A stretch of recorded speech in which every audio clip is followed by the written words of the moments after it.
Entonces, cuando ustedes vayan a rotar en los servicios de emergencia, van a encontrar un abdomen agudo quirúrgico cuya causa generalmente es una apéndice. Adelante, por favor.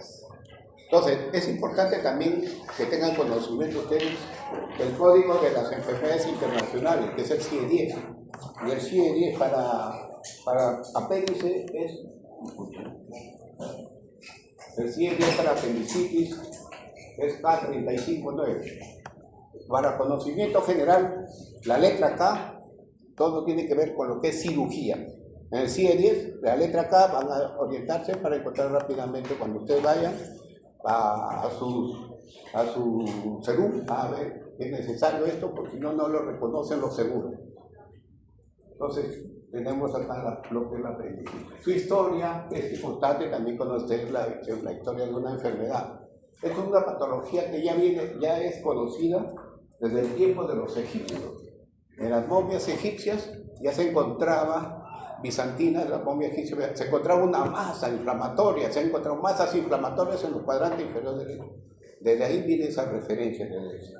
Y luego, registros más exactos de esta enfermedad se tiene a partir del Renacimiento. Y es así que Leonardo da Vinci, en 1492, en su libro de anatomía, describe ya un apéndice laterocecal interno. Miren, ya en 1492, Leonardo da Vinci ya estaba haciendo la descripción anatómica de la existencia del apéndice. Berengario da Carpi, en 1500, más o menos 21, también lo describe como una cuestión anatómica, vesticial, nada más, pero no lo describe como un asiento de una patología. Andrea Vesalius lo ilustra en su obra de Buenos Corpus Fábrica. No le encuentro todavía, lo describe nada más, pero no le da la importancia que puede estar originándose esta patología en estos pacientes. Fue en 1886, Reginald Phillips, un médico y patólogo, profesor de la medicina de Harvard, adelante. Tiene el crédito de describir los síntomas y signos de la apendicitis y acuña también por primera vez el término de apendicitis en 1886 a Reginald Phillips, y se adelanta un poquito más diciendo que la intervención quirúrgica debe ser temprana, ¿no? Fue en 1889 Charles McCurdy describe los hallazgos clínicos y la evolución sintomatológica de la apendicitis, junto con el punto de hipersensibilidad máxima que lleva su nombre, y 5 años más tarde su incisión. Entonces ven cuánto han colaborado ellos para la cirugía, McCurdy, y hacia la misma fecha, junto con Mozart, implementan una técnica quirúrgica apendicectomía de Marburg. Se dice dentro de la historia que en 1700 más o menos 25, Claudio Amiens, cirujano inglés, hace la primera apendicectomía, pero en forma directa. En un niño de 11 años había un absceso escrotal y él lo opera y en el saco herniario encuentra un apéndice perforado. Soluciona el problema y entonces el nombre se titula y él saca el diagnóstico ya de hernia de Amiens. ¿Por qué dije recibe hernia de Amiens? Todas las hernias inguinales que encuentren el apéndice dentro del saco herniario reciben el nombre de hernia de Amiens. Y cuando está el apéndice en una hernia femoral, recibe el nombre de Garen. Esa es una cosa de referencia, seguramente cuando traten hernias ahí lo van a ver. También en 1800 más o menos 83, Karl Kurzen, un cirujano alemán, es el que hace la primera apendicectomía laparoscópica. Kurzen. Fueron los ginecólogos los que iniciaron la cirugía laparoscópica, pero lo dejaron de lado. Inclusive Kurzen no reportó su apendicectomía laparoscópica que había hecho, sino en 1986 Patria Orrega realiza la primera apendicectomía laparoscópica. Desde ahí se inicia ya lo que es la apendicectomía laparoscópica, que hoy constituye el gold estándar para intervenciones de esta patología. Es importante también lo que es apendicitis. Se dice que el apéndice, el diagnóstico es clínico. Una buena historia clínica, una buena anamnesis. Y los exámenes laboratorios que muchas veces sirven solamente para confirmar, laboratoriales o de imagen, pero el diagnóstico es generalmente clínico. Y el tratamiento es quirúrgico. Hay escuelas que quieren dar tratamiento unos 10, 15 días, pero ¿qué pasa? La recurrencia de los cuadros apendiculares son muy altos. Entonces es preferible optar por la primera medida de cirugía en estos cuadros diagnosticados de apendicitis. Entonces vemos que el apéndice es una formación diverticular, es un divertículo verdadero. ¿Por qué? Porque tiene todas las capas de lo que es del intestino, en este caso el colon. Los divertículos verdaderos son aquellos que se encuentran en el hemicolon derecho, y los divertículos falsos o pseudodivertículos se encuentran en el hemicolon izquierdo, sobre todo predomina el sigmoide, ascendente, a veces en el transverso. Eso tengan en cuenta, verdaderos en el lado derecho y falsos en el lado izquierdo. ¿Por qué? Porque no tiene la capa muscular, solamente serosa y mucosa, ¿no? Entonces, eso es lo que es. En esto sí tiene las 4 capas del intestino. Más o menos su variación de tamaño se encontró de 1 a 30 centímetros. El nacimiento se da a nivel de las convergencias de las tenias colónicas, ¿no? Y más o menos 2 a 3 centímetros de la válvula iliocecal. Sus relaciones generalmente son posterior con el psoas ilíaco, al día anterior con la pared abdominal, el triplo mayor, ya sea del ilio, no es ilio, sino ilio, y por acá parece que es la E. Y la irrigación, que es lo más importante que saber, ¿no? Cuando nosotros tratamos una apendicectomía, lo que primero hacemos es, en el meso, ver qué cosa, encontrar el apéndice y la base del apéndice, que son a nosotros como cirujanos, nos dirigimos principalmente a él.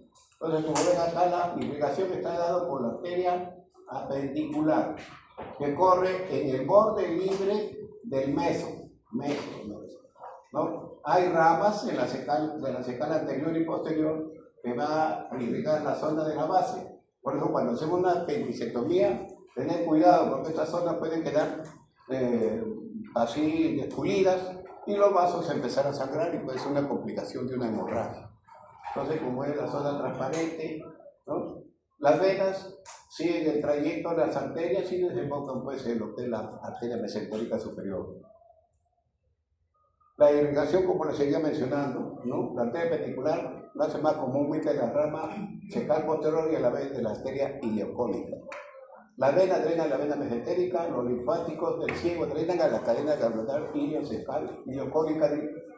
Los nervios vienen del plexo solar por el plexo mesentérico superior. Es importante recordar que los ancianos suelen presentarse una fibrosis que oblitera la luz de la apéndice. Por eso son casos especiales, tanto los ancianos como los niños, para que hagan cuadros de apendicitis.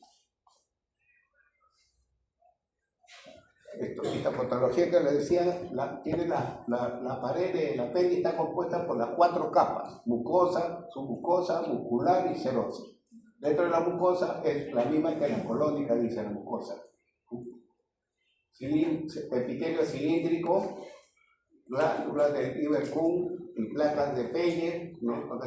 Y el tejido, y en la submucosa rico el tejido linfoide, a este nivel, y se encuentra el plexo de Meissner acá.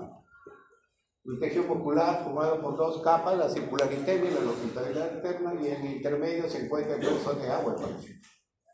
Y la serosa de tipo convectivo. Tenemos que recordar que por eso, miren, tiene una constitución, cuando hay una obstrucción, se comporta como una obstrucción que va originándose fisiopatológicamente desde la mucosa hacia la parte de muscular y serosa. Variante de posición. Eso es lo que la presentación clínica de una apendicitis, un 50% es típica y otro 50% es atípica. De ahí la dificultad en el diagnóstico y en la demora en el tratamiento de estos pacientes. Las características biométricas del apéndice vermiforme no son constantes en el ser humano. así como tampoco son en su posición. Como ven, todo eso es variable. Por eso cuando entramos a operar un apéndice, siempre hay que tener, como dice, un poquito de cuidado, porque a veces puede estar retroiliar, puede ser retrosecal, ¿no? Y los datos sobre sus variaciones muestran la existencia de diferencias dependiendo de la región geográfica y de la raza de los individuos, ¿no? Hay pacientes que son de otras razas, morenos, mestizos, indígenas. En Latinoamérica no existen estudios anatómicos in vivo publicados, porque las referencias solo se basan en observaciones hipótesis. ¿Cuál es la posición principal del apéndice? Es retrosecal, en el 65% de los casos. Pélvica en el 31% de los casos. Subsecal en el 2%, preiliar y retroiliar. Siempre tener en cuenta. 65% retrosecal. Entonces, más frecuente, ¿no? El dolor se puede ubicar en el flanco derecho y hay rigidez en el psoas ilíaco. Por eso nos sirven ya los signos que tenemos para diagnosticar el apéndice. Con estos signos que nos ayudan. Bueno, vemos apéndices retrosecal, ¿no? Retrosecal. Estos apéndices de ubicación secal no está en las teñas, ¿se entiende? ¿Cómo es la patología? Acá el apéndice está en el astra, iniciándose, no está en las cintas colónicas, cintillas colónicas. Y esta es una posición pélvica, que es la segunda posición más frecuente. La apendicitis es la mayor causa de dolor agudo que requiere tratamiento quirúrgico. Siempre el tratamiento del apéndice es quirúrgico. Riesgo de presentar apendicitis durante toda la vida es de 6 a 7%. En algún momento de su vida uno puede presentar apendicitis aguda. Y el pico de mayor incidencia durante la segunda y tercera década de la vida y es rara en menores de 5 o mayores de 50 años. La incidencia informada de perforación va del 17 al 40%, que es bastante alta. ¿Por qué? Porque los diagnósticos son tardíos y el tratamiento es también tardío. El diagnóstico no debe ser temprano y el tratamiento inmediatamente también rápido. Como ven, de acuerdo a este pastel que tengo, la segunda y tercera década de la vida es el 70% de las apendicitis que se presentan en esto. Y la segunda es de 0 a 12 años, más o menos el 18% y 40 años sobre el 12%. Como ven, estas son las tablas que se presentan, más son enfermedades de segunda y tercera década de la vida. Incidencia, como ven, adulto joven generalmente es frecuente en la edad de los 20 años, ya lo hemos mencionado. Relación hombre-mujer antes de la pubertad es 1-1, durante la pubertad es de 2-1 hasta llegar a 3-1, hombre-mujer. Y el 84% de las apendicectomías son por alteraciones de salud, que bueno, la estadística mundial acepta esto. Y apéndice normal el 16%, eso es lo que llamamos apéndice SARS. ¿Qué significa SARS? Sin alteraciones significativas. La estadística mundial acepta que nosotros debemos operar un 16% de pacientes sin patología en el apéndice. Hospital que trabaja al 100% está trabajando mal. Por eso, es que por eso tenemos un gran avance. El diagnóstico de esta patología lo hacemos en estadios avanzados, en estadios 3 y 4, que son estadios avanzados y que la mortalidad aumenta de acuerdo a la complicación que tiene la apéndice, ¿no? Entonces, 16% se acepta que se opere apéndices normales. La etiología. Se dice que son varias las causas, ¿no? No es una sola. Hipertrofia del tejido linfóide submucoso un 60%. La hipertrofia, la obstrucción, va a originar la obstrucción. Los fecalitos un 35%. ¿Quiénes forman el fecalito? Son las heces endurecidas, ¿no? Que entran al apéndice, son fibras vegetales, sustancias cálcicas, o también mocos que se endurecen y se impactan en el apéndice. Un 30% más o menos son causas, los fecalitos son 30-35% son causas de apendicitis aguda. ¿Qué pasa? Cuando nosotros hacemos un examen de ecografía y encontramos un fecalito, es preferible, en el apéndice es preferible operar, porque va a ser un cuadro de apendicitis. Cuerpo se trae el 5%, parásitos, ascaris, amegomas, semillas y huesos, ¿no? Y tumores menos del 1%, siendo el tumor principal del apéndice es el tumor carcinoide, que tiene mucha malignidad este tumor, y que nosotros cuando operamos a veces los encontramos circunstancialmente. Cuando encontramos un tumor carcinoide, puede correr dos pasos: hacer la apendicectomía y luego confirmar el diagnóstico. Si no, en el mismo momento puede hacer una hemicolectomía derecha, todo el colon lo saco con parte del ilium y lo anastomoso lateral al transverso. Se llama hemicolectomía derecha con una anastomosis lateral ilio transverso. Eso es una cirugía amplia, pero se está evitando que la enfermedad quede dentro de la cavidad. La fisiopatología. Para que haya un problema de apendicitis aguda, es necesario que se produzca una obstrucción del lúpulo. Luego esto va a condicionar aumento de la presión intraluminal, ¿no? Originando obstrucción venosa, linfática y arteriolar. Todo esto trae como consecuencia isquemia a nivel de la mucosa. Hay traslocación bacteriana y origina la perforación. Todo este lapso del tiempo más o menos dura entre 24 y 48 horas. Entonces nos da tiempo como para intervenir al paciente. Porque muchas veces el paciente no va en la etapa temprana, a veces va a una farmacia o va a un amigo y le dan un analgésico, tómate que esto te va a servir. Ante un cuadro de abdomen agudo, siempre es preferible aclarar el diagnóstico, no dar analgésico, no poner enemas. Algunas personas dicen, oye, a lo mejor estoy con estreñimiento, porque es una de las manifestaciones que también se puede presentar a todos. Entonces le ponen su enema y lo perforan. Entonces tener mucho cuidado, ¿no? La perforación es una complicación grave que nosotros debemos evitar. Esta es una parte de la fisiopatología, ¿no?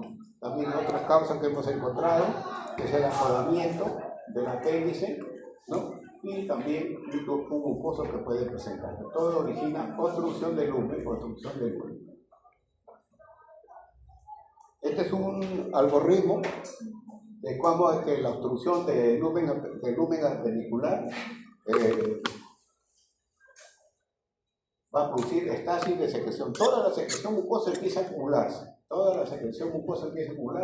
Aumentando la presión intraluminal dentro de lo que es el apéndice y oclusión de estructuras vasculares. Compresión linfática en la edematosa. Compresión venosa en la gangrenosa. Y compresión arterial se asocia más a hemiperforación en las apendicitis perforadas. Translocación bacteriana siempre se da porque los gérmenes migran hacia la cavidad. Mayor inóculo bacteriano en apendicitis perforada. Microorganismos más comunes, generalmente anaerobios, Bacteroides fragilis, sobre todo en las perforadas. Y aerobios se va a encontrar E. coli, Staphylococcus viridans, Streptococcus del grupo D o Pseudomonas aeruginosa. Es como se origina la obstrucción, como aumenta las secreciones y origina posteriormente la perforación con PND contenido hacia la cavidad peritoneal. La cavidad peritoneal es estéril. Entonces, con este empieza ya la reacción inflamatoria de un cuadro peritoneal. Agentes causales ya los había mencionado. Aerobios, E. coli más frecuente, Klebsiella, Proteus, Pseudomonas, ¿no? Y en anaerobio tenemos, adelante, Bacteroides fragilis, Clostridium perfringens, Streptococcus, Hidrofilas y Lactobacillus se encuentran en aerobio. En las apendicitis agudas congestivas, los cultivos son estériles. Pero en las supuradas, el cultivo predomina de aeróbico positivo, ¿verdad? Positivo. Gangrenadas, cultivo predomina de aeróbico más frecuente, Bacteroides fragilis. Olvidar eso, ¿no? Gangrenadas y perforadas.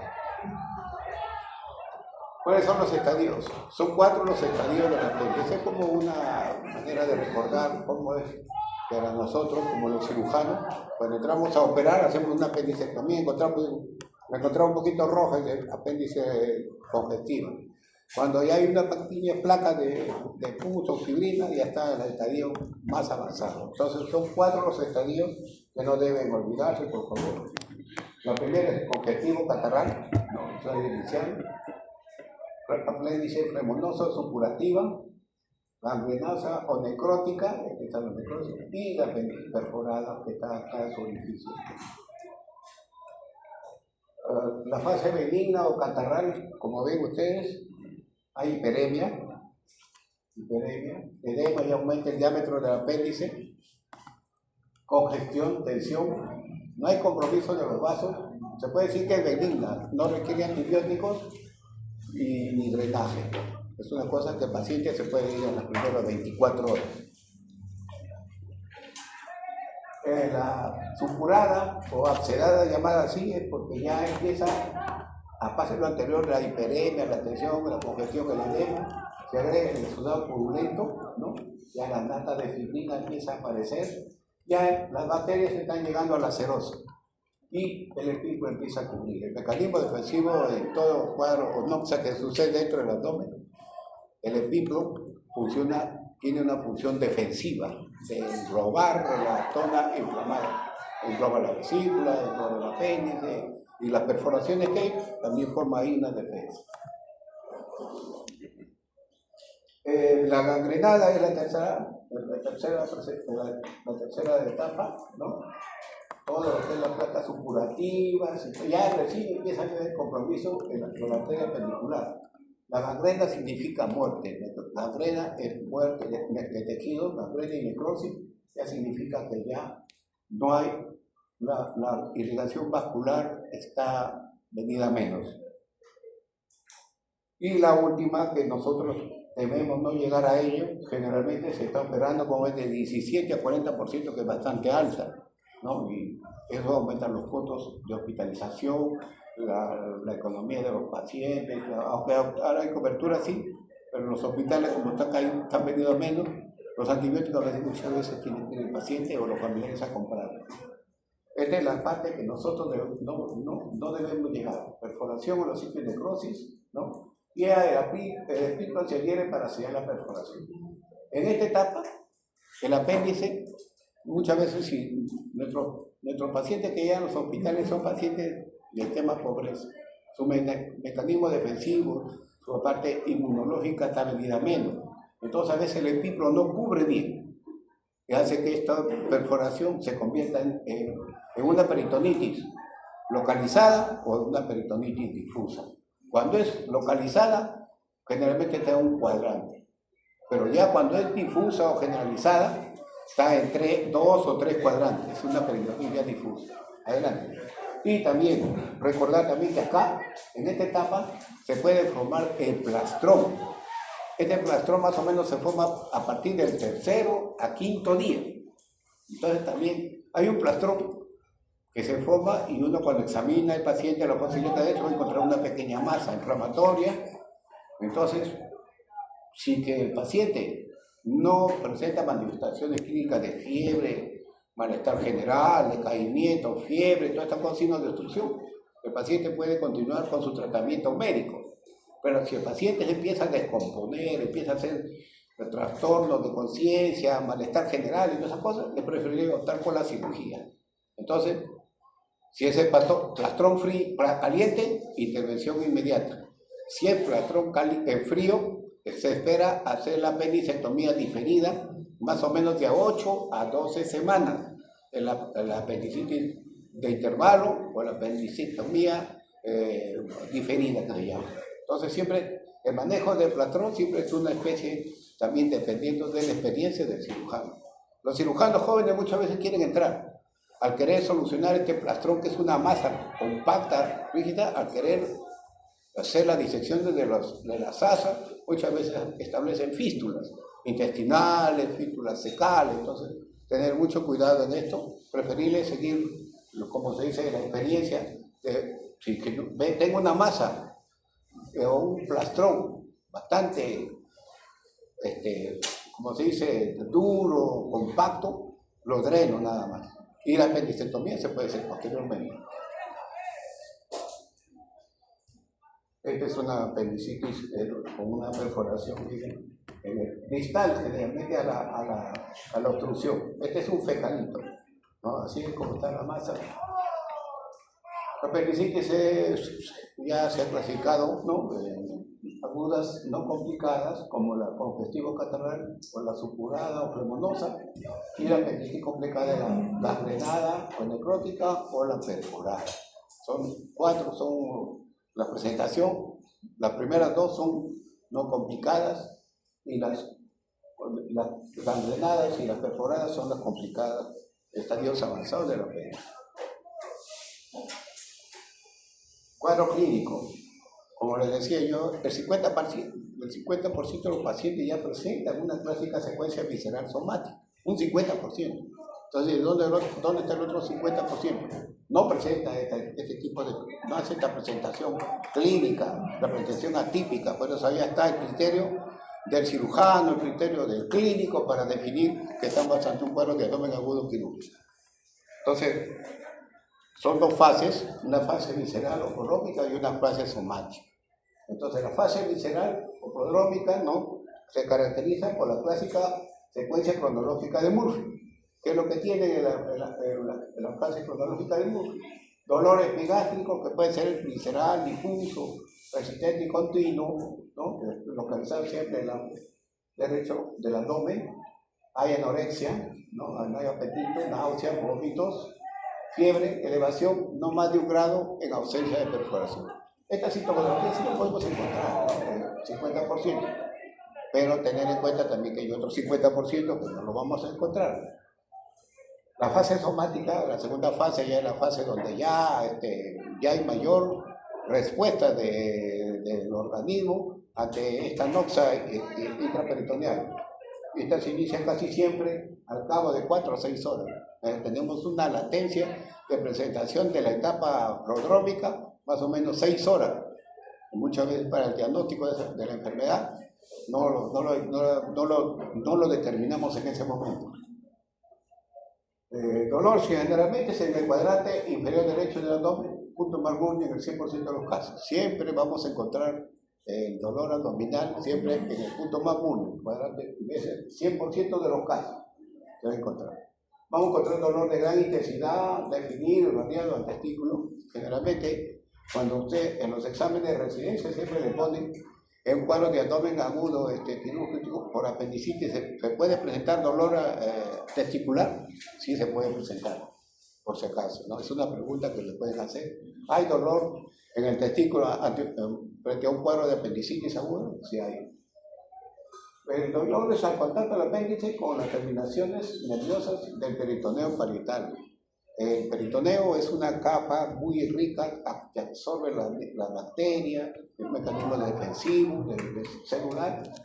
Entonces, pero cuando ya la infección llegó a este nivel, es porque ya está en contacto con el peritoneo parietal. El peritoneo tiene 2 capas, la visceral que está pegada a la víscera interna y la parietal que está junto con cubriendo a todas las asas, ¿no? Las asas, tanto asas delgadas o gruesas, ¿no?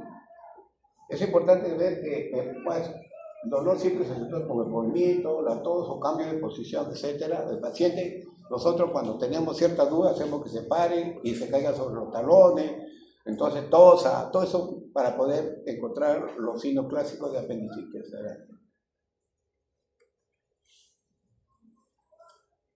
Náuseas y vómitos más frecuentes en niños.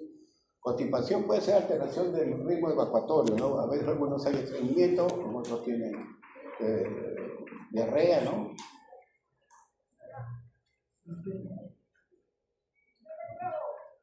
Bueno, cómo se presenta el dolor. Generalmente, donde duele al principio, el paciente siempre dice, en la región umbilical mismo señala, y nosotros decimos, señálame con un dedo. Justo van a la posibilidad a la derecha, y están diciendo con un dedo, van a estar diciendo dónde está el dolor. A veces ellos mismos están señalando el punto de más vulnerable. Entonces, sintomatología de la apendicitis aguda y su capacidad diagnóstica tenemos dolor abdominal, su prevalencia es mayor del 95% y valor predictivo positivo 7.9. Anorexia mayor del 90%, valor predictivo 2%. Náuseas y vómitos casi no se toma mucho en cuenta, pero sin embargo la migración de dolor a la posición derecha, una prevalencia del 60% más o menos y valor predictivo 3.8 a 4%. Luego viene fiebre, diarrea, estreñimiento, signos clásicos de la diabetes. Es importante el recuerdo siempre, las variaciones en la posición anatómica del apéndice, ¿no? van variando, permite también variaciones en el sitio de la fase somática del dolor.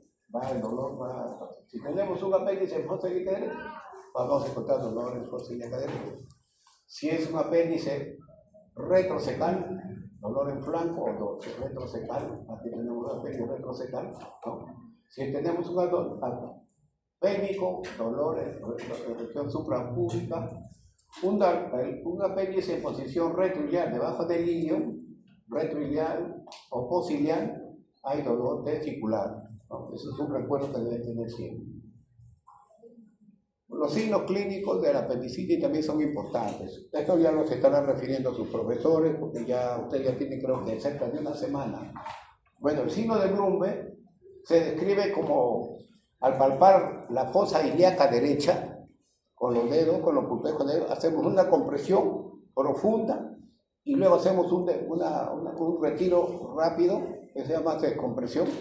Entonces, si hay dolor, es positivo para el signo de Blumberg y estamos frente a un cuadro de apendicitis aguda. El signo de Robson es la palpación de la fosa ilíaca izquierda, comprimiendo también, y se hace una descompresión. Y si el dolor se presenta en el lado derecho, es un dolor referido, estamos también frente a un cuadro de apendicitis aguda, tiene que ser positivo. El signo del obturador también es un paciente en decúbito supino, el paciente echado, acostado, hacemos que levante el muslo y la rodilla en ángulo recto, hacemos que rote hacia la izquierda. Y si hay dolor, probablemente hay dolor en el obturador, y eso es positivo también, que estamos frente a un cuadro de apendicitis aguda. El signo de psoas es el paciente de decúbito lateral izquierdo, hacemos que extienda el miembro inferior hacia atrás un poco, y ahí, si hay dolor, este es el signo del psoas ilíaco, el músculo psoas ilíaco que está comprometiendo. Entonces es positivo. Si hay dolor, es positivo. Si no hay dolor, no existe el psoas. El signo de McBurney se hace una línea imaginaria de la espina ilíaca entre lo superior hasta el ombligo. Se divide en tres tercios. El tercio externo es donde se comprime la zona, y si lo introducimos los dedos y luego lo soltamos. Si hay dolor, es positivo, hay signo de inflamación de la piel. Ese es el signo de McBurney positivo. En esto, cuando hay positivo, es doloroso. Entonces, estamos indicando que estamos frente a un cuadro de apendicitis. Acá hay figuras, por ejemplo, esta imagen es la que le decía el signo de McBurney, ¿no? Este es el signo del psoas, ¿no? Este es el signo del obturador paciente de decúbito.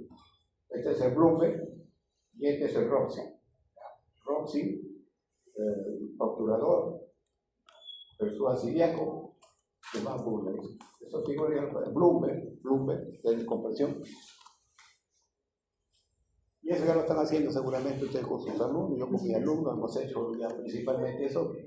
Que tengo un solo alumno, no sé si habrá venido. ¿Cómo se llama? No llega todavía. ¿Cómo se llama? ¿Ah? ¿Cómo se llama? No me acuerdo solo.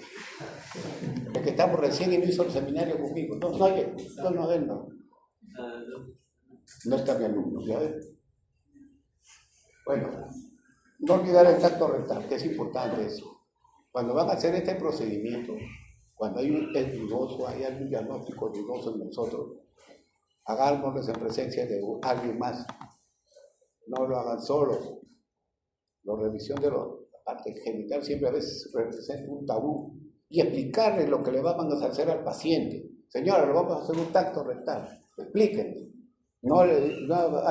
Hay por la apuro, todo. Señora, échese por favor un par de guantes. Y no le explican qué le va a hacer. Entonces, dice, este señor me ha querido violar. Así dice.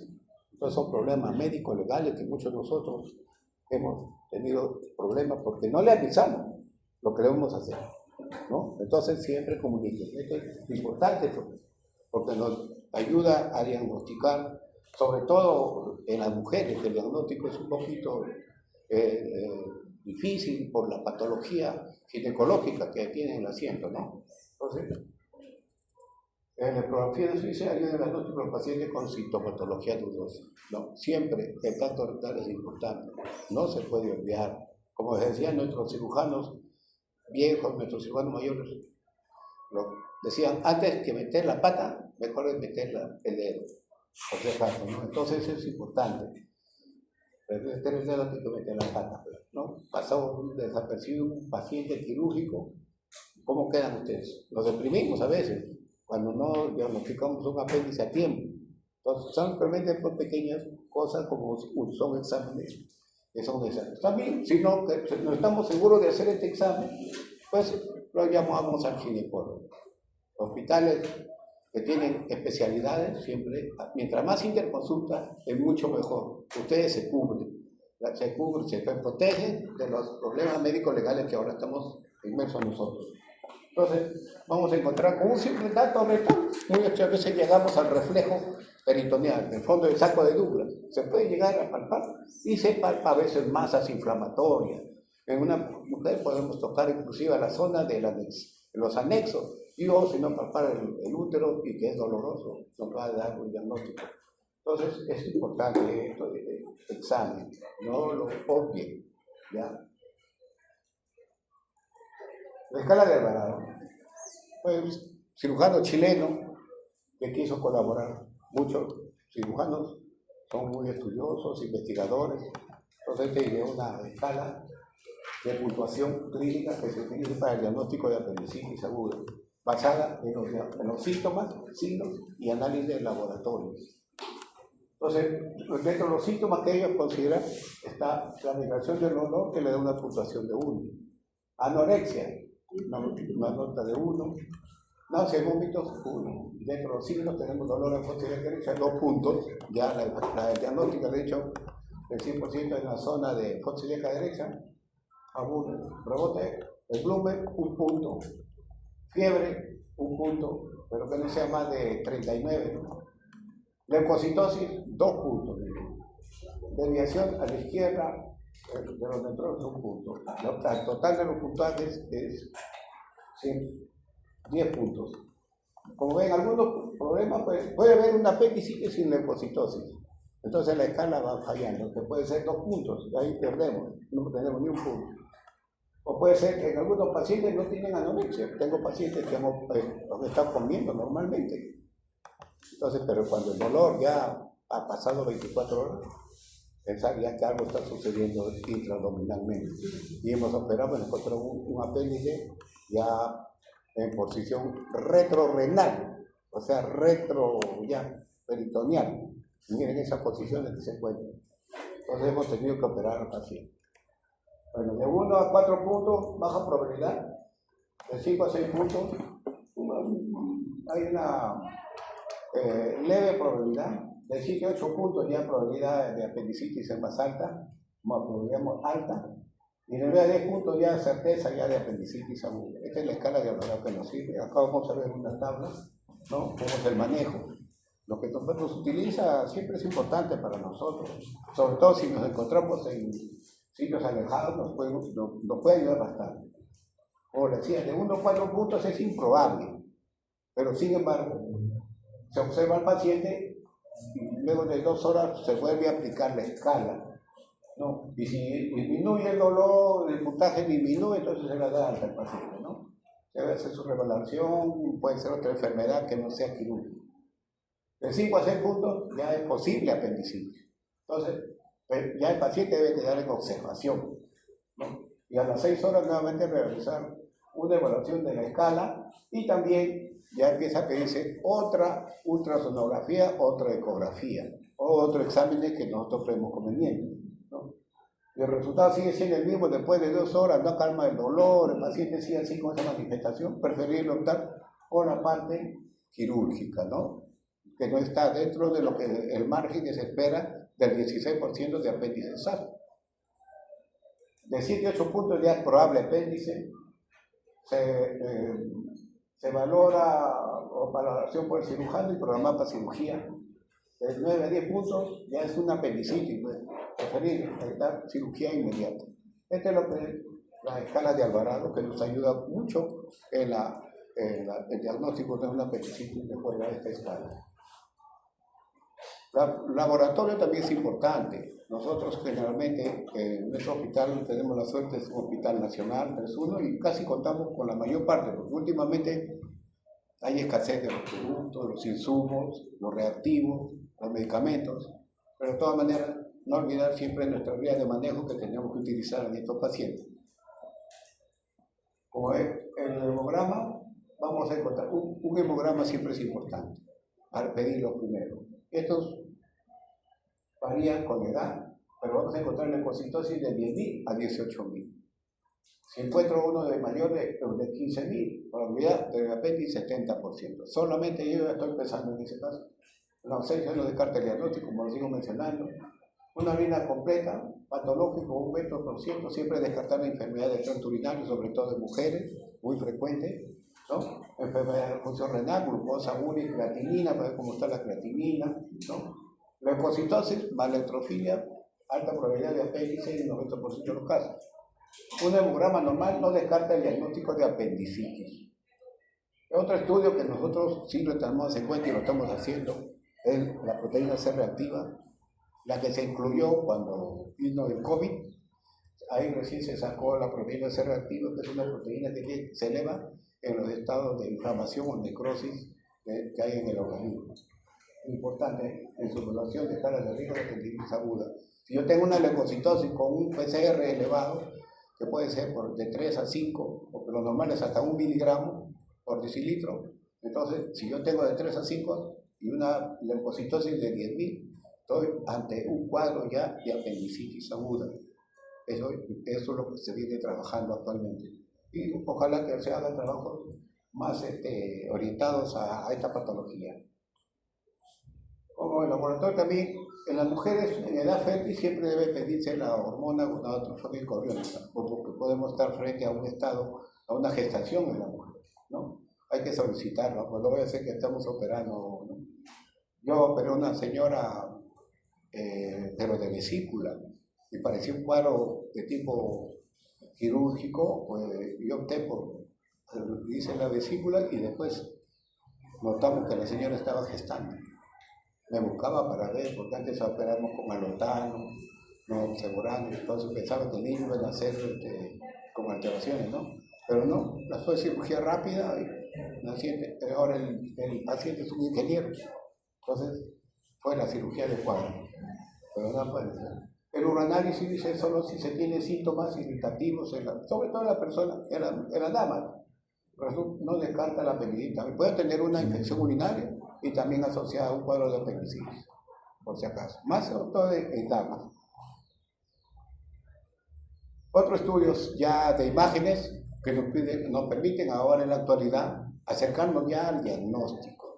Entonces, la ecografía es la primera, son los exámenes de primero de nosotros, ¿no?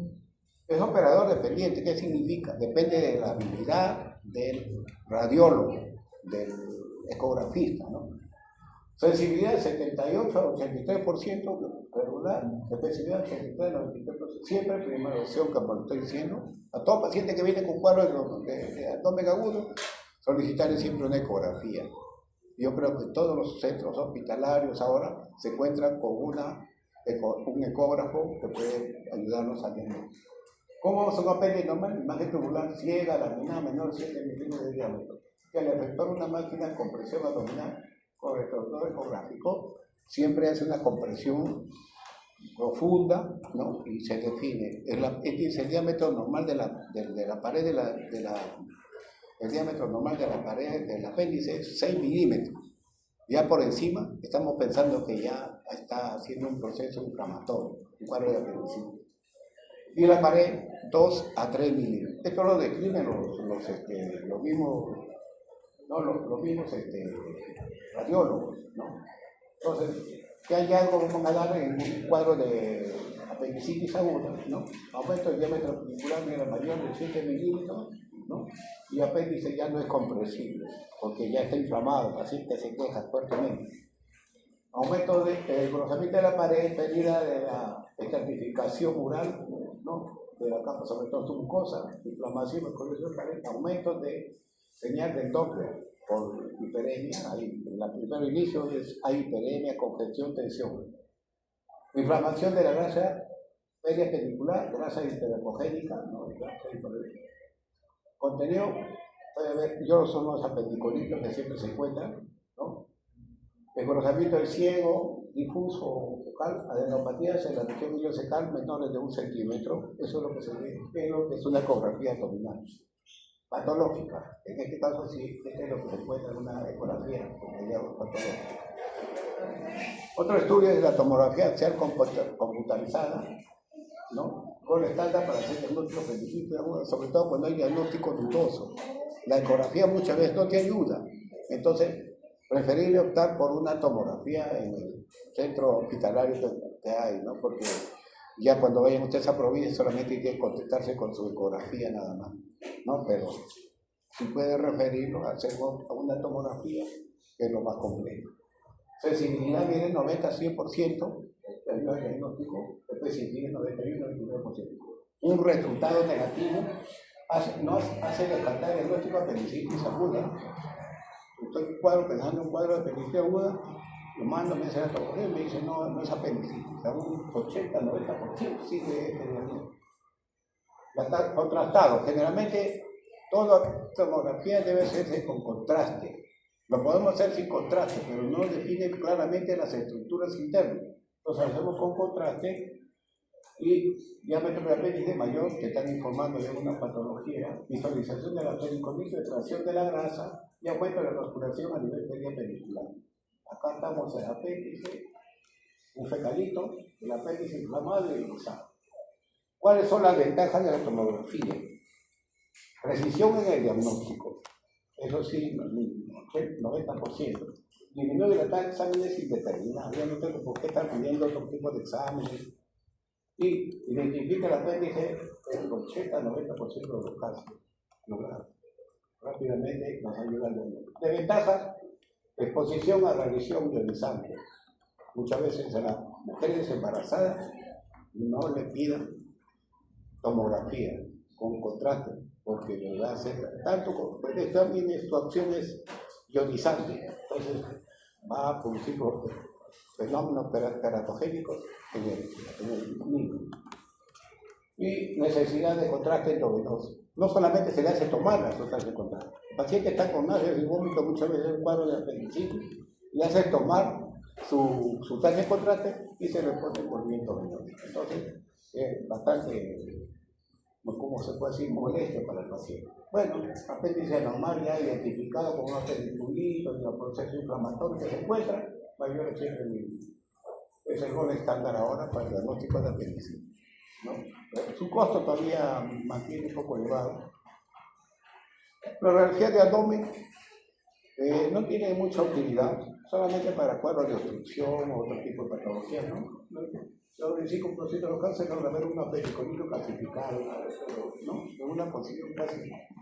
Vemos por internet alerta sobre otras causas de víscera perforada, puede ser otra cosa, porque también hay unas perforadas, la apéndice perforada también puede haber aire libre, en la parte subfragmática, el espacio subfrénico, ¿no? Pero hay otra patología.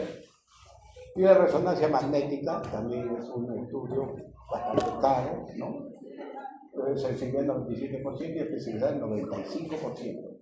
Esto puede ayudar en la exploración del órgano abdominal agudo en embarazada. La resonancia magnética tal vez puede decir que es un estudio muy especial para las mujeres gestantes. No somete a ningún tipo de radiación, ni siquiera se lo somete a la aplicación de sustancias de contraste endovenoso. Como ven, el hallazgo, diámetro mayor de 7 milímetros, engrosamiento más o menos 2 milímetros, ya inflamación, acá está el apéndice inflamado, toda esa cosa. Bueno, esta es una sospecha clínica, que es una tablita que se puede utilizar, ¿no? Con la ecografía nada más. Entonces, si tú una ecografía sospecha un dolor abdominal, pero de repente sale normal, no, ya no le tomo más exámenes, pero si ya el diagnóstico permite, opto por cirugía. Pero si no es concluyente, en niños pacientes jóvenes, puedo repetir ecografía 24 horas.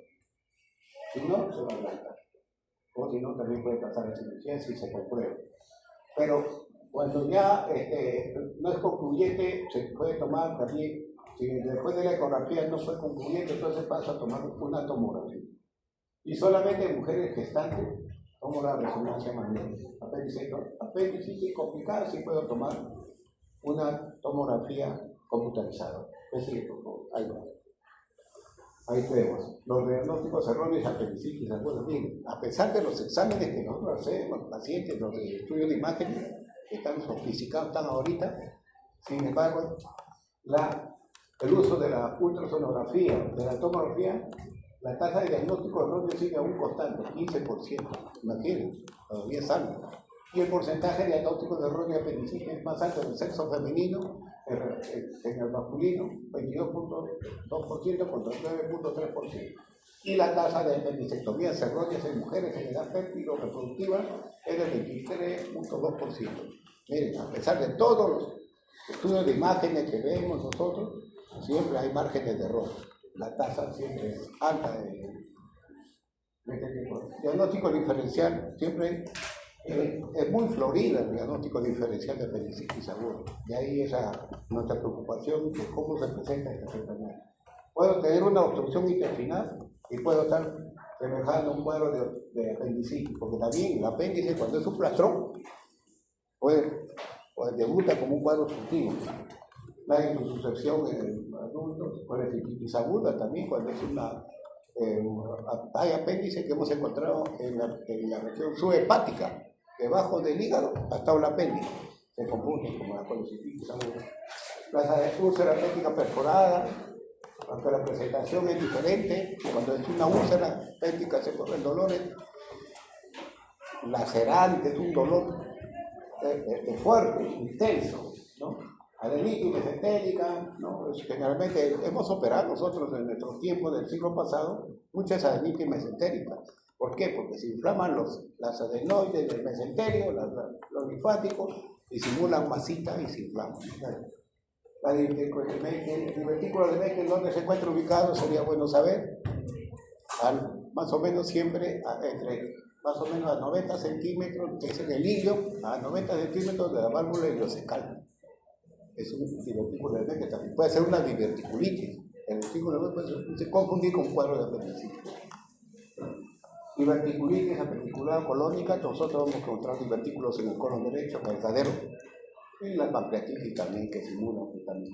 Y ginecológico, el embarazo ectópico, la ruptura del folículo ovárico, de torcidos, sacrificios, enfermedades inflamatorias.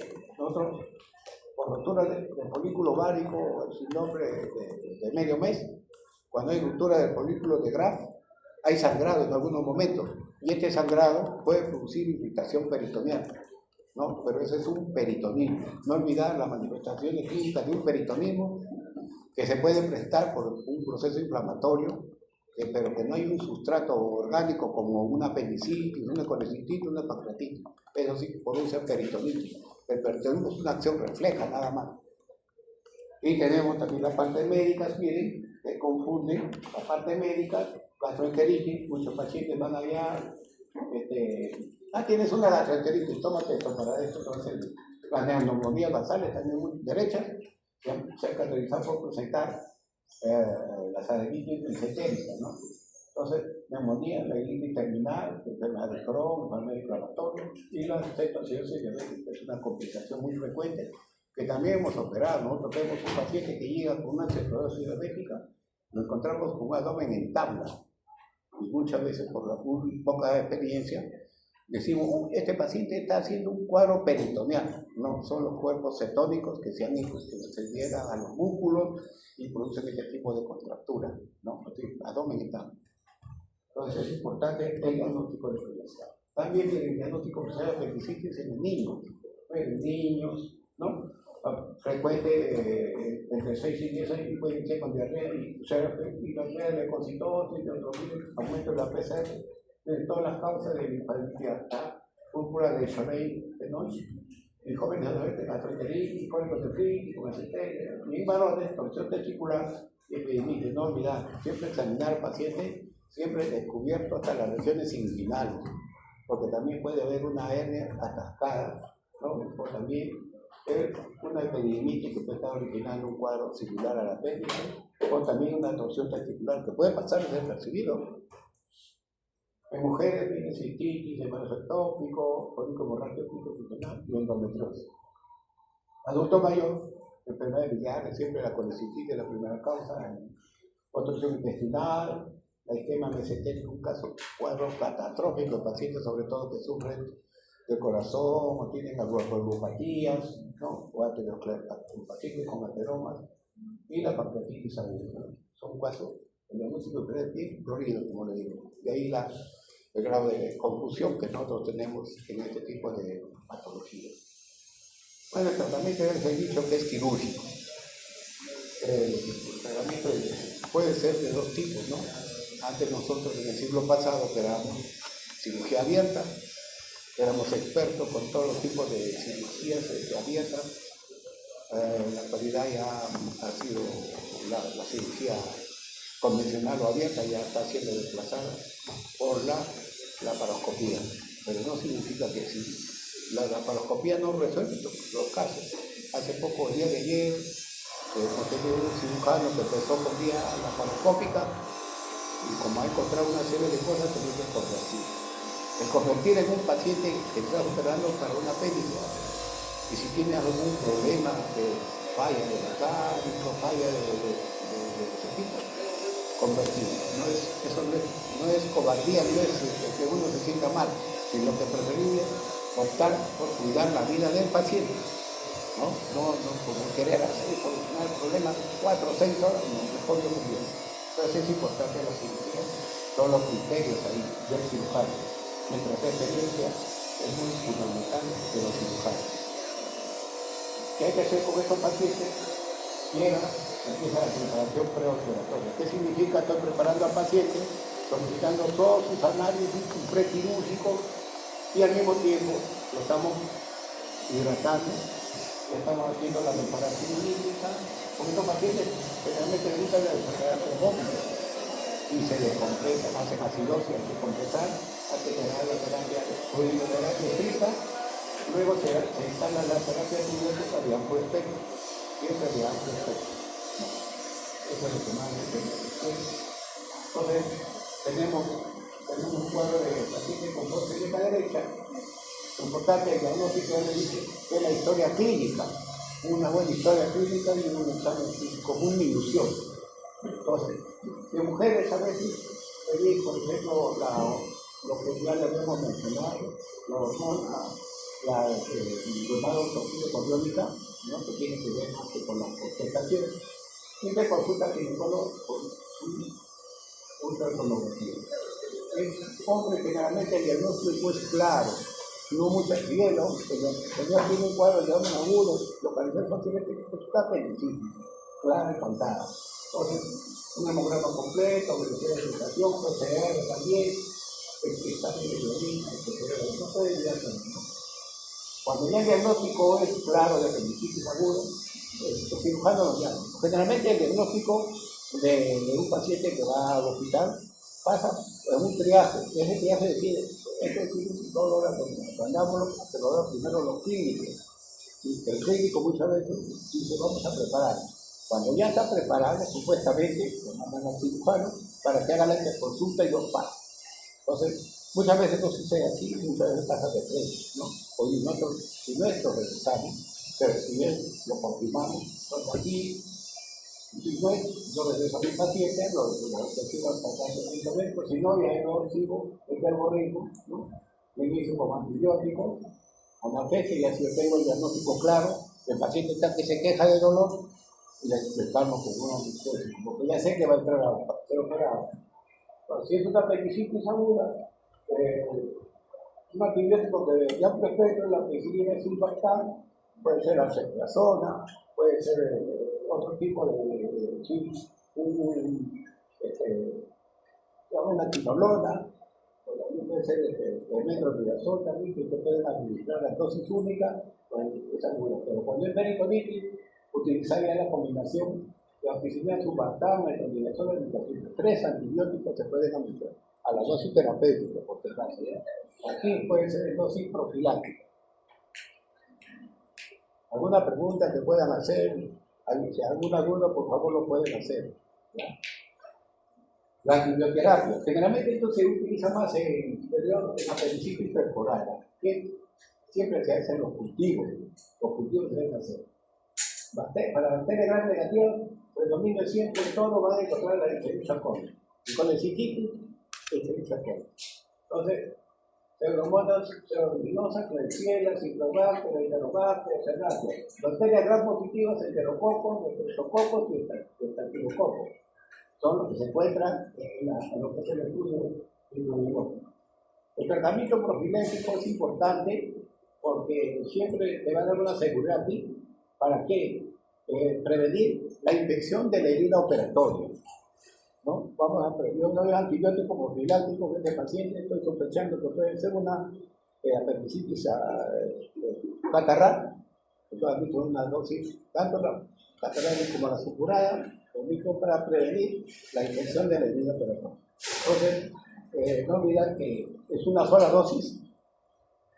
Es una sola dosis por durante 24 horas y sería endovenosa o parenteral. Y que sea una acción micro, una acción de amplio espectro. Entonces, en este caso, utilizamos antibióticos como la cefazolina, una cefalosporina de primera generación, dosis alta, 2 gramos, con metronidazol de 500, pues una sola dosis, única por vía endovenosa. O si no, cefotetan, que también es una cefalosporina de segunda generación, 2 gramos de endovenoso. A eso nosotros cuando ponemos una sola dosis ponemos está. Una cefazolina más metronidazol, endovenoso está. No, ya no ponemos significa que vamos a poner por horario, solamente en el momento. La profiláctica es en 24 horas, no poner más. Ya cuando ponemos más de 24 horas ya estamos en la parte, entrando a la etapa terapéutica. Aquí entramos a la etapa terapéutica donde ya la terapia va a estar por más de 3 días, 5 días. Y infección oficial de bajo riesgo adquirido en la comunidad, indican cefazolina, 1 gramos en cada 2 horas, o metronidazol de 500 en los cada 8 horas. Cefuroxima, una cefalosporina de segunda generación, 1.5 gramos cada 8 horas, metronidazol, o ceftriaxona 2 gramos por día nada. Nosotros acostumbramos a utilizar solamente la ceftriaxona. Ya cuando vemos que está complicado, le ponemos el metronidazol. Infecciones abdominales de alta riesgo que en la comunidad, tenemos la penicilina, la tazobactam, es un antibiótico de amplio espectro caro que produce mucha resistencia. Entonces, 4.5 gramos de endovenoso cada 6 horas. O si no, el cefepime, que es una cefalosporina de 4ª generación, 2 gramos de endovenoso cada 8 horas, más metronidazol de 500, o ceftacidina de 2 gramos de endovenoso cada 8 horas. Esto por lo menos de 3 a 5 días. Ya las dosis terapéuticas son por más tiempo. De la profiláctica, 24 horas. ¿Hasta aquí alguna pregunta sobre antibióticos, sobre lo que es el manejo de los pacientes? ¿La metronidazol se puede incluir en ¿Se puede diluir? No, se puede incluir nueva computación a la suposición de primera generación. Ya. La metronidazol se puede agregar en la figura. Claro, se puede poner los dos juntos. Es cuestión del cirujano. Yo particularmente, si tengo que ponerle una ceftriaxona de 2 gramos, dosis única. Pero puedo ponerle cefazolina de 1 gramo más 25 miligramos de metronidazol juntos. Con una dosis única también para profilaxis. ¿Entiendes? Sí se puede poner la cefazolina más el metronidazol. Dos antibióticos sí se pueden poner, pero en dosis única. ¿No? Cefazolina 1 gramo y metronidazol 1 gramo. Porque no se junta, como tú dices, no se ponen por la misma vía, que se puede utilizar. Pero no juntas mezcladas, ¿no? Son independientes. ¿Me entendiste? Independiente del horario que tienen que recibir. Está bien. Las cirugías son de 2 tipos, en este caso lo estoy mencionando, ¿no? La cirugía abierta o convencional, que nosotros con la cual nos formamos, ¿no? El procedimiento se hace siempre con anestesia general. Algunas acostumbran a poner una anestesia peridural alta, que llaman. Y eso depende también de la experiencia del anestesiólogo, ¿no? No podemos tampoco decir al anestesiólogo, el cirujano es el que manda en la operación. pero a veces el paciente no tiene los recursos, una anestesia que no le cara. Entonces, el doctor le podemos poner y lo sedamos. ¿Cómo le tomamos? Entonces, que no puje, ¿no? Lo podemos utilizar. Si no, ya, si falla, se intuba el paciente. Y elección de la incisión, localización de la apéndice discal y preferencia del cirujano. Generalmente, el cirujano es el que decide el momento que va a hacer la incisión. Puede ser una incisión transversa derecha, o no débil, o una incisión apunte, una incisión mediana, entonces, dependiendo también el tiempo de evolución de la enfermedad. La enfermedad es la que manda el tiempo del todo, el tiempo de la enfermedad. Tipo de incisión. Bueno, el abordaje del laparoscópico pues es el que actualmente ya está en boga porque es caro también, porque a veces el paciente en algunos momentos en un hospital se acaban los recursos, los insumos, lo tiene que comprar 3 trócares, aparte en algunas veces tiene que comprar su hub. El hub es una especie de gancho, el hub es gancho en inglés, para quemar, hacer ¿cómo se llama? La electroconjugación de la arteria o del meso. Entonces, esto más o menos le sale unos 400, 500. A veces una persona no puede tener en ese momento de 400, 500, pero los residentes tienen su sector para poder utilizar la cocina. Los criterios del cirujano, como ven acá, más burde, la incisión más burde y la incisión por ritmo, ¿no? La que fue descrita por Charles Magburden. Esta incisión se utilizó por muchos años, ¿no? Actualmente hay 2 incisiones que utilizamos, la transversal derecha y la mediana infraumbilical. Entonces, más borde, este paciente, peritonitis localizada, el paciente menor de 60 años tiene apendicitis más burde. ¿No? El Rocky Davis es una incisión ya cuando yo tengo claro el diagnóstico. Y el apéndice está casi en la zona de los fosa ilíaca derecha. Porque si yo sé un apéndice está en posición retroideal, en posición retrocercal ascendente, subhepático, no haría una apéndice. Entonces, solamente cuando el diagnóstico es claro de apendicitis médico. En la mediana infraumbilical, la que les digo es que está en la incisión mediana de Mayo o incisión universal. La incisión universal, porque pueden entrar uno cuantas veces quieran por esa línea media del abdomen, que está formada por la línea alba, que es la reunión de los formados por los rectos, ¿no? Los rectos. Entonces, peritonitis difusa de pacientes mayores de 60 años. Siempre este tipo de incisión. Optar generalmente por la mejor incisión que permita que el cirujano pueda operar adecuadamente sin que la laparoscópica es diferente, ¿no? Esta es una técnica quirúrgica abierta que consiste en una incisión que puede ser desde la incisión más burde, se corta la poneurosis, piel, sería celular subcutánea, poneurosis superficiales y la poneurosis del disco mayor, la poneurosis del disco mayor se corta y parte, se separan los músculos, se hace una disección roma para llegar a la fase transversal y el territorio donde se hace incisión y se encuentra lo que es el ciego. Realmente siempre tratar de indicar el ciego. Si no lo encontramos, tratamos de bajarlo a través de una pinza que se llama la pinza de canastilla o becos, pinza de beco, agarramos las teñas y empezamos a jalar las teñas para encontrar que debajo de la región otro inferior del ciego se va a encontrar la teña. Aquí seguimos, buscamos.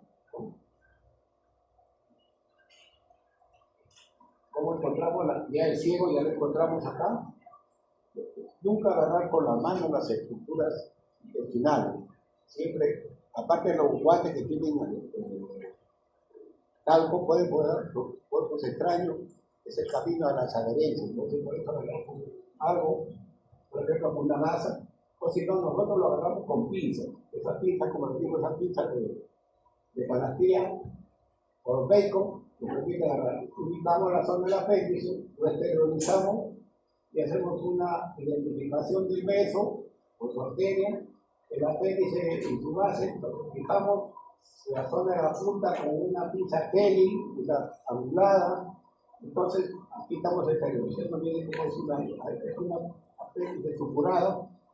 Ubicamos claramente, indicamos la base del apéndice, de su base, ubicamos la zona más transparente por la cual hacemos una incisión y fijamos, clampamos el meso, lo ligamos, porque estamos ligando las arterias, y luego después la base del apéndice, estamos ligando. Es así como se está haciendo acá, nada más que estamos ligando el meso, seccionamos el meso adherido al apéndice hasta su base y luego hacemos una sutura del apéndice que puede ser con seda 1 o también vitril 1.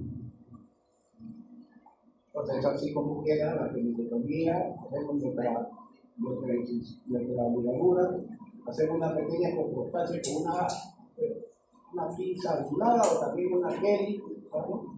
Y seccionamos este segmento.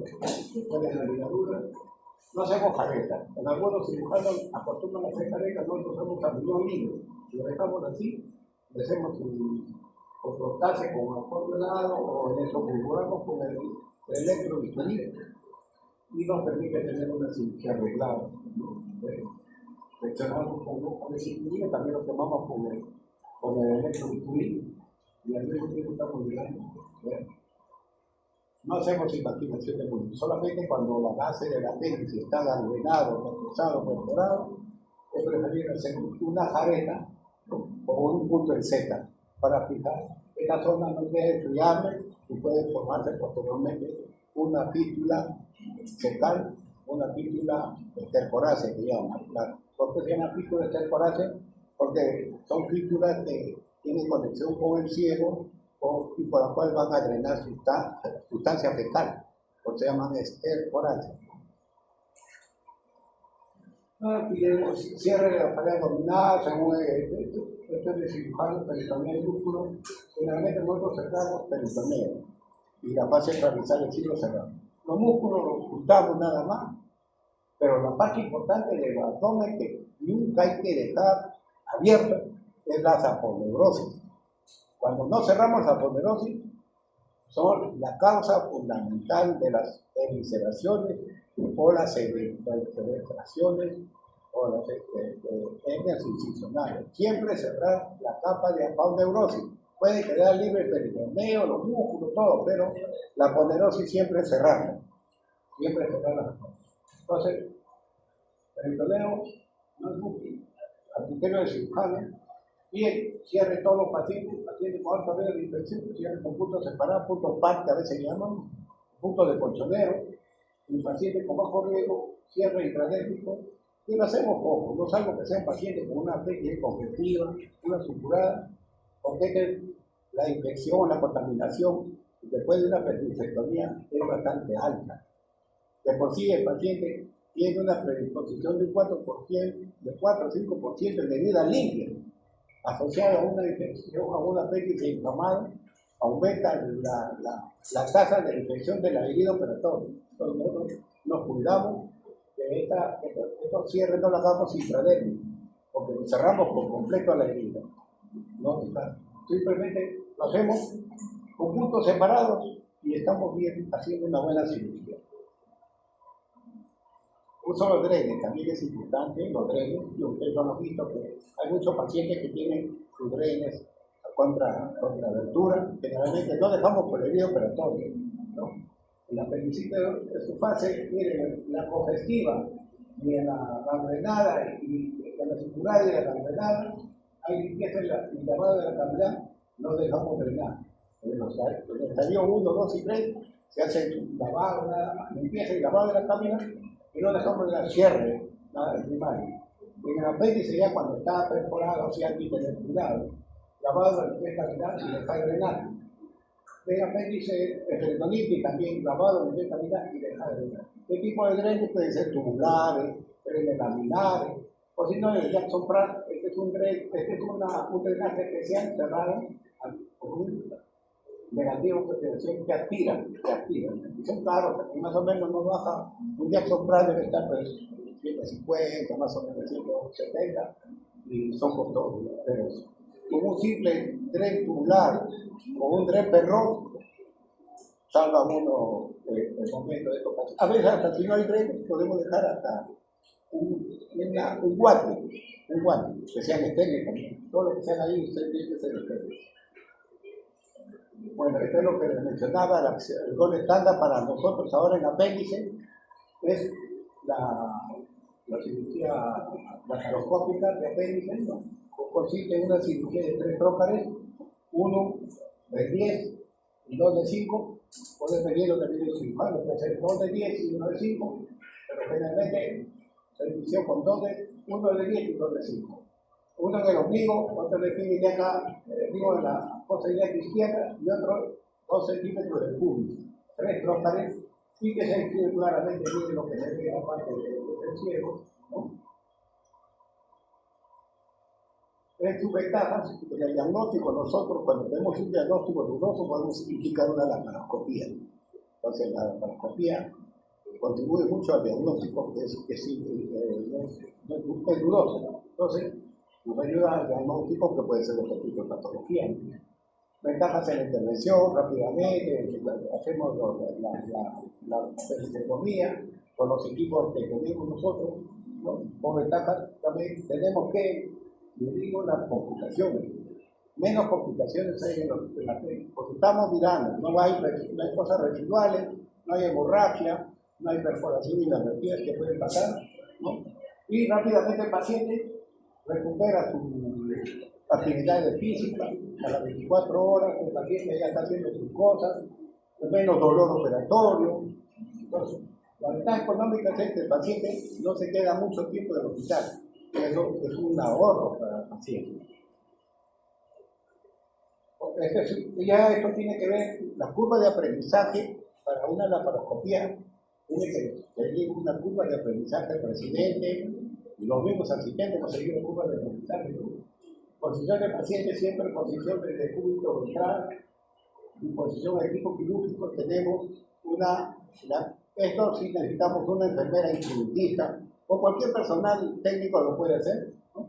Posición, generalmente cirujano en el lado izquierdo, el cirujano opera del lado izquierdo del paciente y el operador, el camarógrafo, también, y la colocación de los trócares, generalmente se hace la primera troca, se coloca como dice, a ciega y los otros no bajo visión directa. Exploración de la cavidad, miren, rápidamente localizamos el apéndice. Nosotros entramos con el laparoscopio y de frente estamos enfocando la zona del ciego y rápidamente estamos identificando la zona. Manejo nos permite el manejo de la pieza bipolar y el monopolar o el llamado HUC que nosotros utilizamos.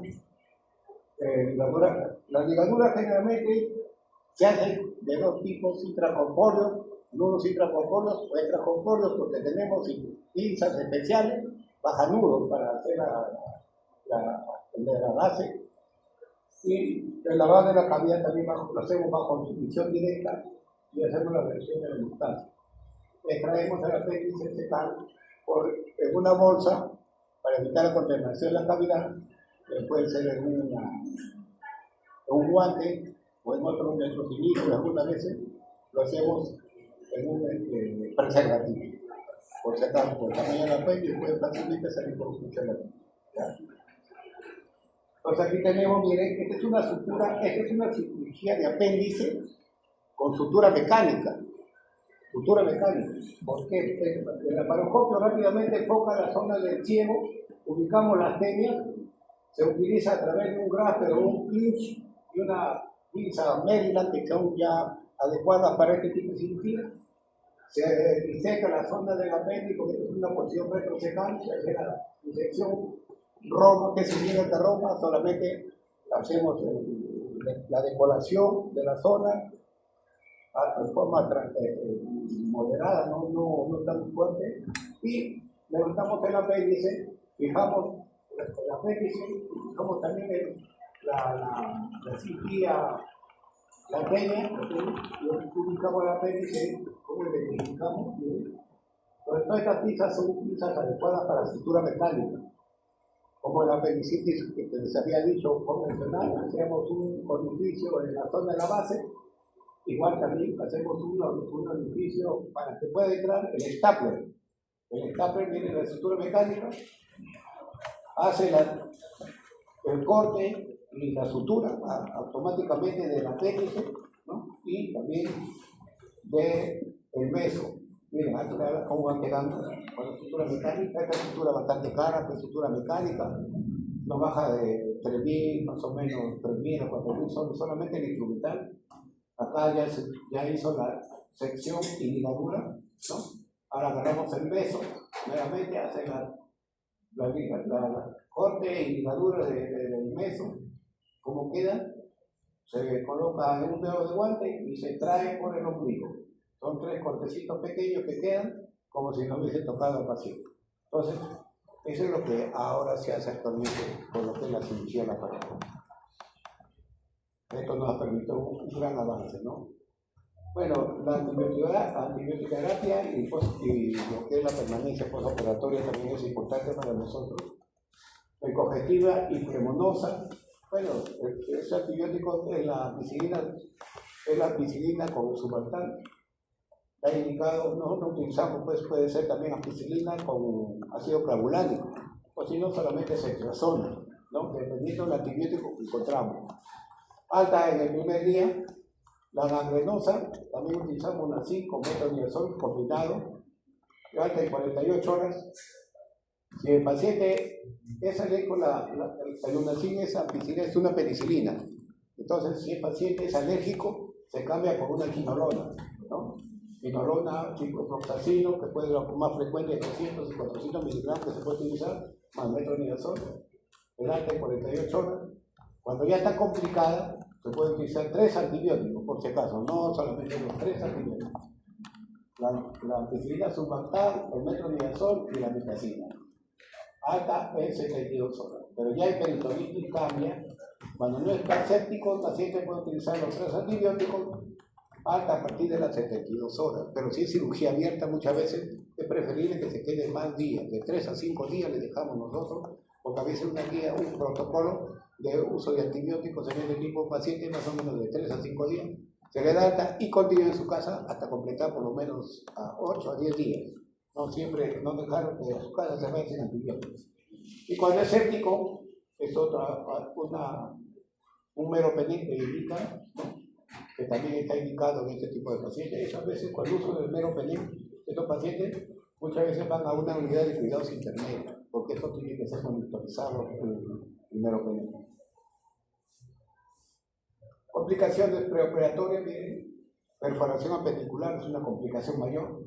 La peritonitis generalizada también se considera como una complicación. El shock séptico, que ya con la actualidad ya pocos llegan al estado séptico, pero antes sí era muy frecuente. Y los abscesos intraabdominales cuando ya está en peritonitis generalizada. Postoperatorias, abscesos de pared muy frecuentes, más o menos un 6% hasta el 9% son los abscesos de herida operatoria después de una apendicectomía, por si acaso. Absceso residual o intraabdominal, fiebre a partir del 5º, 6º, 7º día. Y hemos descartado poco urinario, poco pulmonar, flemitis. Entonces, pensar que puede haber algo intraabdominal.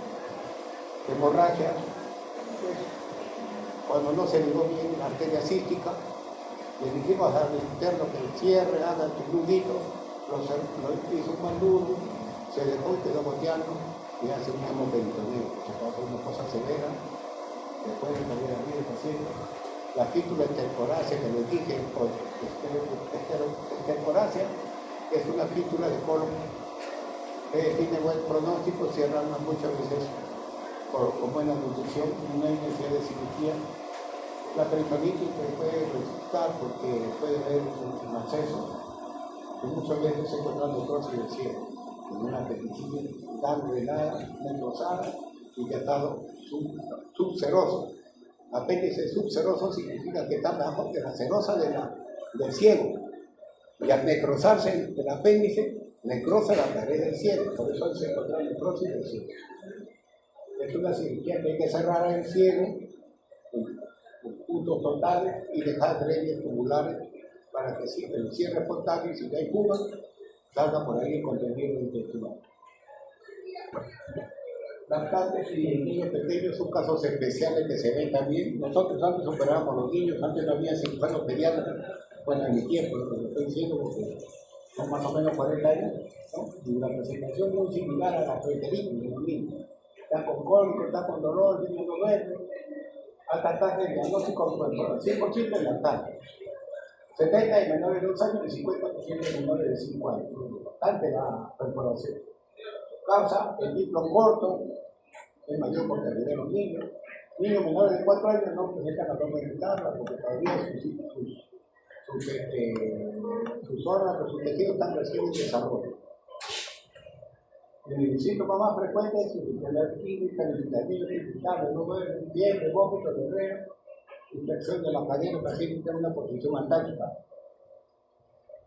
También es otro caso especial, las mujeres gestantes, un nombre rico para el cirujano, porque tiene que valorar no solamente la parte de los fetos, sino también la parte peritoneal, ¿no? El diagnóstico y tratamiento debe ser oportuno, porque si no se pierde el niño. Sintomatología similar a los de los embarazos, hay leucocitosis, y el apéndice suele migrar por el útero que lo desplaza hacia arriba, puede ser en la región subhepática. La ultrasonografía está indicada, pero si en estos casos no es mandatorio, preferir optar por la resonancia magnética. No olvidar, no utilizar la dirección de resonancia magnética. Si no es confirmatoria, la ultrasonografía se pide la. Este también es un caso especial. En los ancianos se ha dicho que hay una fibrosis en el apéndice, ¿no? Es un proceso de fibrosis, pero miren cómo hace la enfermedad también en los ancianos. La mortalidad es bastante alta, es decir, del 10%, mayor incidencia de enfermedades asociadas, ¿no? La pared nominal del axis, la contractura muy ligera, los pacientes ya tienen su pared casi laxa. El anciano se queja de menos dolor, y entonces consulta más el anciano es muy estoico al dolor, no se queja del dolor. Disminución de relación y favorecida de la política local. Generalmente se opera en los años avanzados. La reconstrucción podría no estar presente. Y síntomas más frecuentes: fiebre, vómitos, efecto hablando de derecha, faltada, depresión abdominal, alivio mecánico o paralítico. Es la complicación mayor del apéndice que nos evitamos llegar nosotros, ¿no? Es una alta mortalidad. Ocurre con mayor frecuencia en un punto de vista respecto a la obstrucción abdominal a lo largo de horas del apéndice. Acá está la obstrucción. El extremo distal y el borde acrimesentérico, siempre tener en cuenta. ¿Por qué? Porque está tan protegido por el meso. Afecta la cerosa en la zona donde se perfora. Probabilidad de perforación, tiempo de demanda de atención. Como digo, el paciente nunca va a las primeras horas de recibir cuadro, y si va, consulta algo en médico, de una persona, una farmacia, una botica, ¿no? Medicamentos previos a la atención médica. Todos los pacientes que tienen un cuadro de dolor abdominal llegan después de haber tratado, haber tomado algún analgésico. Y también el tipo de seguro, muchos pacientes no están asegurados, pero ahora ya tienen seguro universal, lo reciben adecuadamente todos en el hospital, todos los pacientes reciben este seguro. Deben sospechar la rotura cuando hay fiebre mayores de 23 grados y reposiciones por encima de 18.000. El patrón appendicular ya las había mencionado, ¿no? Es una masa inflamatoria que se localiza en el cuadrante inferior derecho, o si no también en la zona del mesogastrio o umbilical, ¿no? Siempre acompañado de fiebre y malestares del paciente, ¿no? Realmente se produce por inflamación del apéndice, ¿no? que lo rodea el ciclo, la salsa delgada, ¿no? Y que la perforación es englobada por el ciclo. Una masa localizada. Si es un absceso, es preferible operar en absceso, pero es un platón frío, diferir la apendicectomía. Siempre sacar el apéndice en uno de los plastrones, porque se ha encontrado una alta incidencia de cáncer. Uno, el tumor carcinoide, o si no, el adenocarcinoma. Entonces hay que hacer estudios de estadiaje en este tipo de pacientes. Por eso se recomienda que todo platón frío, más o menos a las 8 o 12 semanas intervenido para sacar el apéndice y mandarlo a patología para descartar cáncer, que normalmente está frecuente en este tipo de trastornos. La peritonitis también es una complicación grave pues, de la perforación, ¿no? Que te lleva a una inflamación de todo lo que es el peritoneo, ¿no? Va a originar pues, la piel, lo que queda, pus, fibrina, tras una laparotomía exploradora amplia, una incisión mediana supra e infraumbilical, para que nos permita explorar todos los cuadrantes, ¿no? Y limpiar adecuadamente la cavidad, hacer el lavado. El lavado peritoneo está indicado por solución salina tibio, porque estos pacientes después que se hagan pueden hacer hipotermia y puede ser un motivo para el cual el paciente se pierde. Entonces, la hipotermia es una causa que se pierden los pacientes cuando tienen peritonitis, ¿no? Y se dejan los drenes, ¿no? Adecuados, ¿no? Y en algunos se puede hacer una segunda reintervención cuando los tejidos todavía han quedado medios inflamados. Entonces, se puede hacer una relaparatomía que está indicada. No simplemente con una simple laparatomía podemos solucionar el problema de este paso de peritonía. Optar por otra segunda relaparatomía. Con second loop llaman a veces a la con acceso a intradomía son casos frecuentes de la peritonitis, ¿no? Como la acción de pus dentro de la cavidad peritoneal o líquido inflamatorio. Y nosotros, ante sospecha clínica de un acceso intradominal, hacemos una tomografía. Si es uninocular y de fácil acceso, hacemos drenaje percutáneo. La radiología intervencionista contribuye a hacer el drenaje. Si es ya multiocular, con licencia o con la crítica pesada, el drenaje debe ser quirúrgico. Entrar, hacer la aparatomía y dejar los drenes adecuados. También es una complicación, ¿no? Es una tromboflebitis séptica de la vena porta o de alguna de sus ramas tributarias. Complicación infrecuente por procesos inflamatorios intestinales que pueden acompañarse de abscesos hepáticos. La trombosis puede ser extraabdominal. La literatura reconoce a la apendicitis aguda como la infección extraabdominal más frecuente causante de infiltro femenino. Eso fue en el siglo pasado. En la actualidad vemos poco, ahora se ve solamente. En la actualidad la linfocitis es la primera causa de infiltro femenino seguida de colecistitis aguda. Entonces, estas son las causas fundamentales ahora de infiltro. En la actualidad ya no lo vemos nosotros.